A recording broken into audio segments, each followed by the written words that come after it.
All right, gentlemen, it is midnight on a, what is this? It's now Thursday, and I'm with three other guys at Victoria Court. My kind of night. Favorable for me. I've honestly never been here. Really? In your entire life, really? Okay, I've been wanting to do this for a very long time. Not be with three guys in Victoria Court, but I wanted to have this kind of conversation. Right now, the setup is we have two people who are fiercely pro-Duterte and two people who are fiercely anti-Duterte, and I'm really happy that you guys are here. If I could go around and tell everybody, if I could introduce everybody who you guys are, okay? Really quickly. So, first we have Miguel Sihuco, gentleman here on my left. Writer for the New York Times, The Guardian, Time, Newsweek, BBC, and a bunch of other things. Man Asia Literary Prize Award winner, Palanca Award winner, Hugh McLennan Prize winner, Filipino Reader's Choice Award, and he is currently a New York University Abu Dhabi professor. That's a thick list, sir. Awesome stuff. Okay, and then we have Mike Lopez here, who's been a political advisor at the presidential level for almost 10 years and connected to 5 of the most powerful women in Philippine history. I added that part because it's true. It's true. 4 to 5. He doesn't want me to say it on air, No. but I'll tell you off air. It's legit. It's legit. He's an op-ed columnist, ex-senior government official. And he's currently the TV host for Open Mic, which is the most popular political show in Cebu. That's relative. Well, it is. Like, is there more popular political show in Cebu? It is. It's the actual one.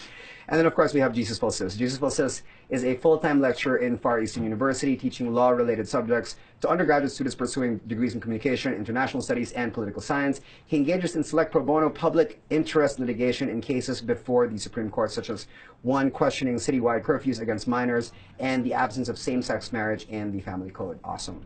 On the side, he blogs about politics on his website and Facebook page. And you are? Jasper, one of the most successful young CEOs of the country. Hosts, social media. That's relative, I guess. Yeah. Everything. Oh, thank you. Thank still you. looks very Jasper. Really? Until now? It's been 15 years. The guy who with the best looking abs. Oh, I don't know. December kind of fucked that up. But December kind of messed with that. But anyway, this is really cool. All over the place. All over the place. Oh my gosh. I wanted this to happen because I wanted to have discourse with three men who were articulate and successful and who were really in the know about politics and who had opposing views. Right now, it's pretty cool. We have 2 people who are anti-Duterte, 2 people who are pro-Duterte. We have 3 atheists, 1 non-believer, 2 gay, 2 straight. 1 believer. I'm sorry. 3 atheists, 1 believer. 1 believer, and 4 people who do not believe in the death penalty. Yes. So we're going to disagree and agree on a lot of things today, and I hope that people can see that as long as we talk to each other better, it's okay to disagree. Right? Is that cool? So what I'd like to do first is I'd like to, you see, because I believe that there's no such thing as unconditional objectivity. I think that as human beings, we're naturally inclined to be biased, to be subjective. So, you know, because there's so much fake news now, and there's so much silliness going on, and people being accused of fake news. So in the U.S., there's this movement that's being push forward, where before you start any debate or any news report or any speech, you start with your bias. So for example, I'm going to say I am pro-Duterte, anti-Yellow, and pro-Marcos. And then I start with my whatever. So maybe we can go around and say where we stand on these things. Is that okay? So I'm so Franco, and I'm pro-Duterte, pro-Marcos, and anti-Yellow. I don't know how to answer that. Yeah. Oh, that's fair. I'm certainly not Yellow. My opposition to Duterte is based on 4 principles. You know, his relationships with certain oligarchs that I don't like and don't believe in. His relationship towards China, the EJKs, and his rhetoric towards checks and balances, which to me are lines that I can't condone. That's basically it. I'm not pro anyone, honestly, okay. and I think I've been quite consistent in my career about being anti virtually all of the politicians. Right. Yeah, well, you and I had this conversation because you want a removal of this entire system that we have now because it hasn't been working. Yeah, and I want our democracy to finally work the way it should. Sure. Okay, fair. Mike? Not really anti or pro Duterte, but more I was anti the last 6 years. I didn't like how the last 6 years were. I voted for Noynoy, and I regretted it. immediately as soon as the Hong Kong hostage crisis happened. And I didn't like the taking the credit and the blaming and refusing to be accountable for anything. And I just believe that after so many years, we have a president who is the antithesis to what the last 6 years offered. Jesus. I'm generally anti-Duterte. I support his federalism. I support when really? Yeah. Oh, I love that. That's okay. I support when he doesn't flip-flop on same-sex marriage. Sure. So when he supports it, that's good. Generally, the rest, I'm anti-Duterte. Did not vote for him. I'm generally pro-Aquino. So I, on the other hand, did not regret my vote for Noynoy, although I am anti-Hong Kong hostage crisis and the Mama Sapano debacle. I didn't like how he handled it, but I like how he spurred economic growth, fought corruption. I supported the impeachment of Chief Justice Corona. I don't support the impeachment of Sereno Do recently. So yeah, generally anti-Duterte, generally pro-Aquino, totally anti-Marcos though. Okay. All right. Well, I'm totally pro Marcos. Maybe we can jump into that later. Oh no, we have to jump into that later before we end today. So, okay. No, but no need for anything antagonistic or vilifying, right? We could just have a proper conversation between gentlemen. Agree to disagree. Agree to disagree. Exactly. So, okay, I think that we should get into specific things now. Now that we've set premises for what everybody believes in and what everybody stands for, what everybody doesn't like. At least we have some kind of idea, right? So, can we go around and say what we like and don't like about the president, and then build from there? Let's start this way, Naman. You can go ahead. So again, I already foreshadowed it. I support President Duterte on the move to change for federalism. Okay. But I don't support the charter change if it would grant him legislative powers. So the reason why I support federalism is not just for decentralization, but more for lawmaking. So I think certain regions have to have the power to make laws for their own regions or states, which will become states. Bangsamoro, things like that. So actually, some states in federalism can support abortion or can support same-sex marriage on their own, while the rest, if they're not for abortion or same-sex marriage, they don't have to. So that's what is good for federalism for me, aside from governance. Obviously, same-sex marriage, when he says he supports same-sex marriage, I think he has an LGBT Davao group, so that's what I like about the Davao LGBTs. I think they're influencing him to support that. Right. Is it only for support? Let's do one round of support, and then let's do one round of like what we don't like about the president. Is that okay? Yeah, so maybe third thing, if three things, no. Anti-oligarchic stance, which so far seems to be a bit illusory though. So I like his initial anti-oligarchic stance. Okay. But aligning with and catering to the promises for the Marcoses, for me, is pro-oligarch. And some of the other things he has done is pro-oligarch. Well, I hope I'm dying to say something because I think fill in a few gaps here because I was incredibly anti-Marcos before, and I've changed my mind wholeheartedly the last 6 months or so. Should we jump to Mike or should I? Yeah, let's go to the Marcos. But yeah, so recap: federalism, same-sex marriage, anti-oligarch if he is really anti-oligarch. Got it. Okay, Mikey. So what do you like? What do you like about the president? Well, I like that he has a good grasp of the situation in the Visayas and Mindanao. Yeah. And we've had presidents who say that they care, but this is someone who's been there, who grew up in Mindanao, who knows the issues of the Mindanaoans and the Visayans, and a lot of our problems. I'm not saying all, but a lot are is a lot of what we have to face, or what we've been facing the last several decades, is because of what's happening in Mindanao, what we can't move past from. And I don't know if he's going to be able to solve it, but for sure he knows why it's happening. Yeah. And I think that's why he's pushing for federalism because of that. And he has been a proponent of federalism even before all of this. When he was mayor, as early as 1998, if I'm not mistaken, he was already talking about, like Lito Osmeña was already talking about federalism. So that then, which brings me to federalism. Like you, I support federalism, and what else? I've seen him actually in a closed room. Yeah, I know the story. Yes, say no to an offer of $2 billion from a relative of mine. During the election campaign season. Before. This is before. This is December 2015, and Well, I have a wealthy relative who I know can afford. Yeah. But this guy. Same surname? Someone represents this relative of mine, and I set the meeting with President Duterte. There were a few people there. Bongo was there, Hanilat was there, me, and the representative. This representative was misrepresenting my wealthy relative because apparently we later on found out that he had he had agenda. So anyway, he offered like 2 billion.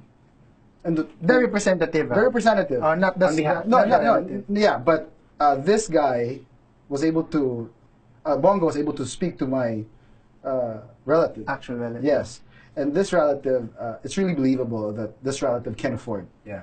Okay, and the president, he was mayor. He was. Ayaw lang. In Cebuano. Ayaw.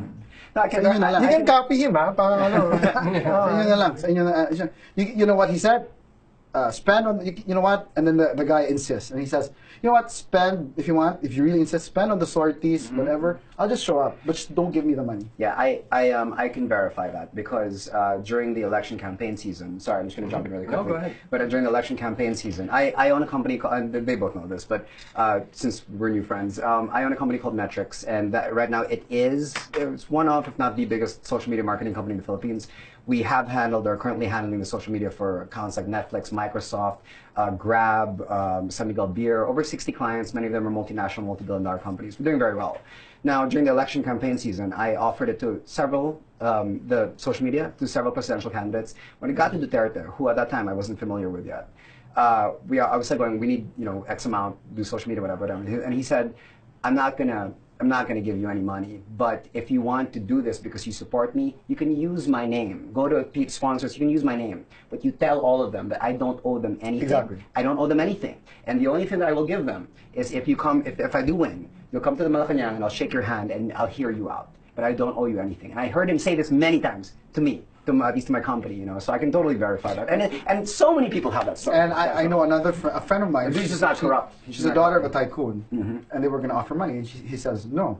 What you can do is maybe you can give Christmas gifts to my employees in the city hall. Yeah, I know, like ham, yung mga ganon. Yeah, I don't know if he's got money stashed away somewhere, but I've been to his bedroom and his house, and he's the simplest guy. Like, cheapest toothbrush, cheapest, like, what do you call it?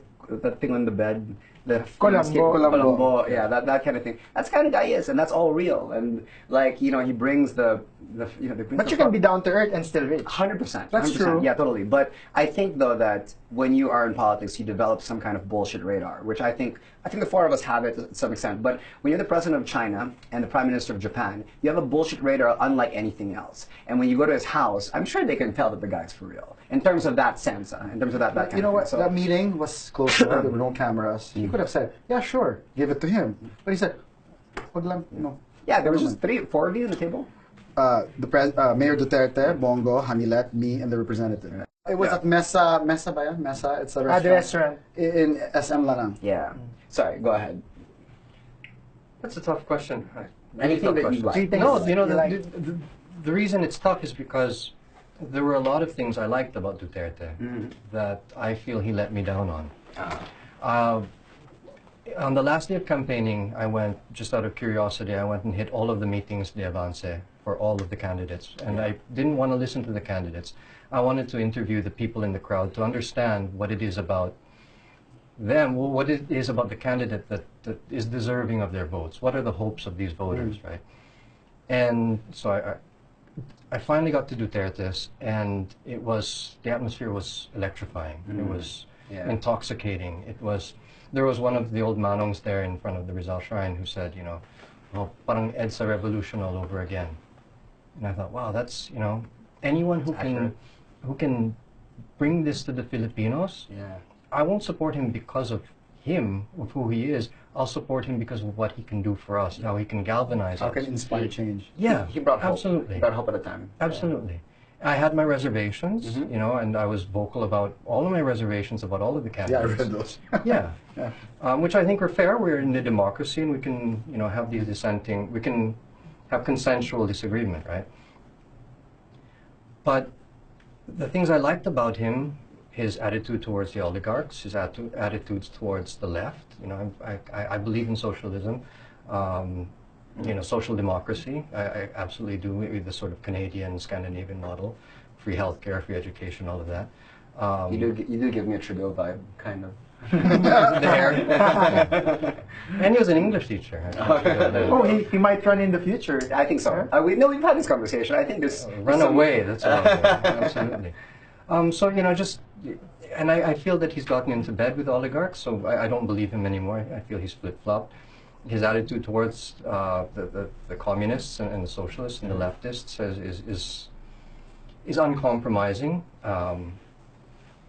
Oh, sorry, I'm supposed to talk about what I like. But, see, these are the things I liked about him, but I feel he let me down. Yeah, don't you think like it's a little unreasonable? I mean, because if you say that you're anti-oligarch, you can't say no to all of them immediately. That would be absurd. It's about a slow burn. You have to be realistic. Yeah, you have to be realistic. You have to. Isn't that what he promised?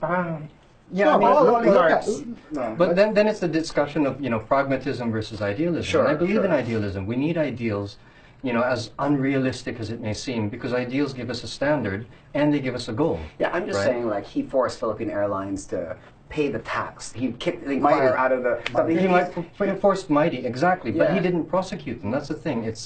I want him to follow the rule of law, and he was a law and order candidate. Right. Right. But what I do love is what he represents in the sense of a break with the past. But even that, you know, it seems like he's opening up the past by ushering in the Marcoses. But I love the idea. You need to defend already. Go ahead. Sorry. But this isn't about I know. But So you're right, we won't be more. you know, I love the fact that there are bloggers who have voices now. Great, isn't it? I love the Great. fact that we're having this. We're all very politicized now and very concerned, very informed, and I love that passion. And I just believe that I wish that Duterte would be the leader who would empower us to run with it. Who would teach us how to participate, rather than say, "I'm going to be the disciplinarian. I'm going to." I'm going to solve things in 6 months' time. I want somebody, and I thought he was that person who would be realistic about things, pragmatic about things, and empower us. And personally, that's the things I love about him are the things that have disappointed me most. Yeah, the reason why, first of all, I agree. Like, obviously, he knew that he wasn't going to fix the war on drugs in 6 months or corruption. He knew this. He's a really, really, really sharp and intelligent guy. But the reason why he said these things is that and you guys are going to disagree with me, but I'm going to say this, what makes him one of the best politicians of all time. He understands what democracy is. And all democracy is the process of appealing to the majority.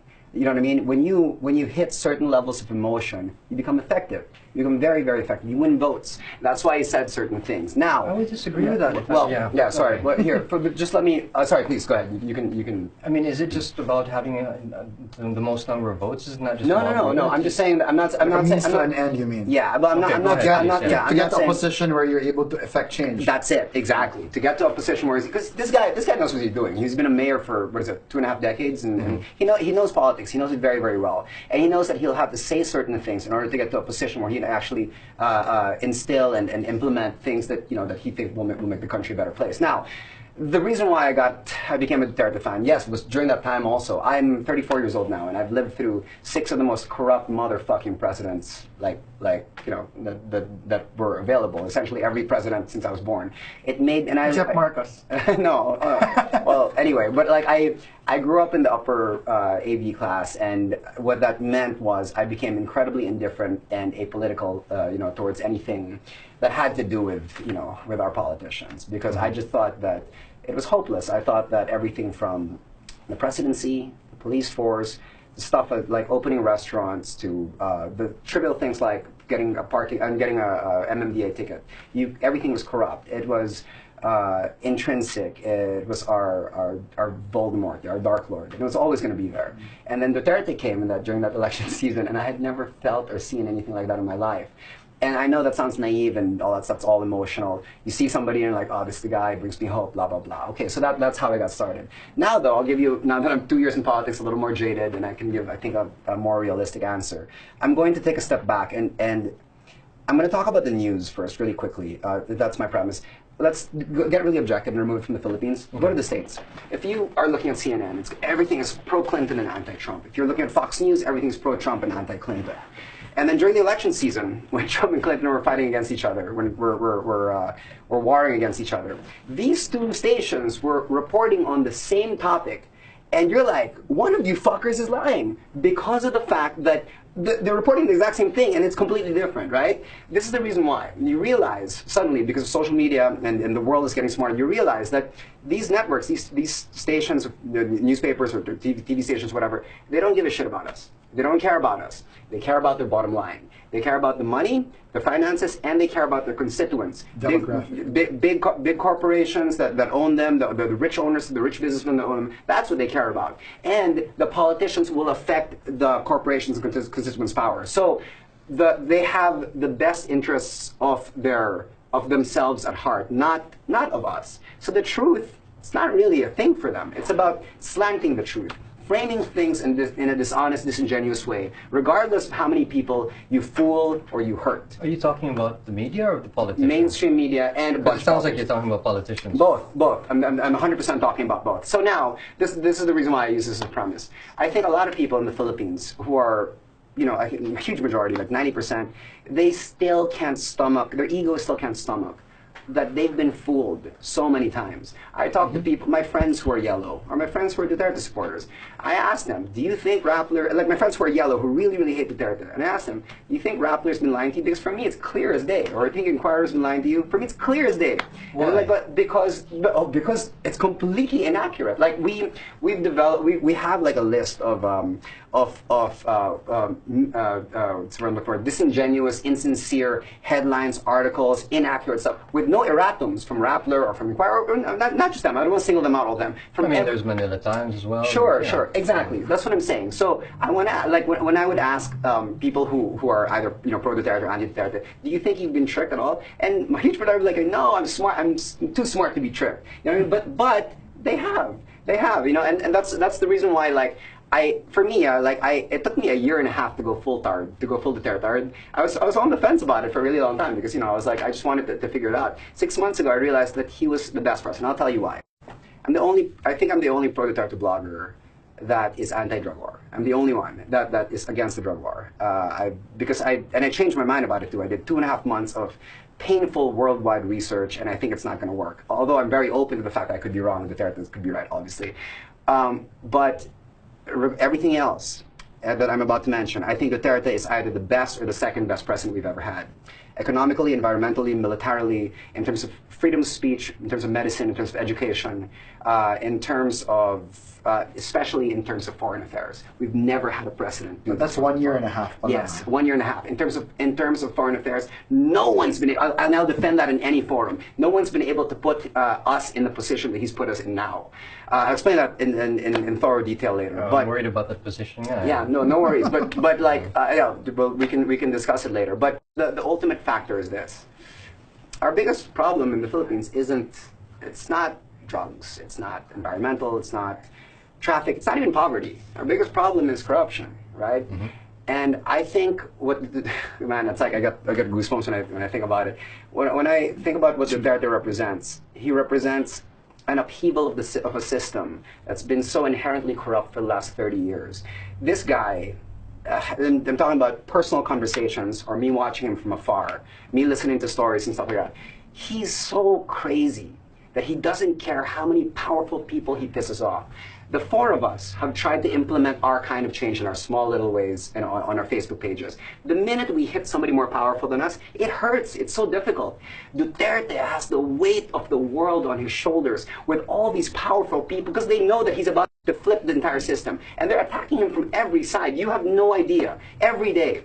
And I can imagine the stress knots on his back, him trying to ward people up and trying to be nice to people he doesn't like and all that stuff, because this is the situation that he's in.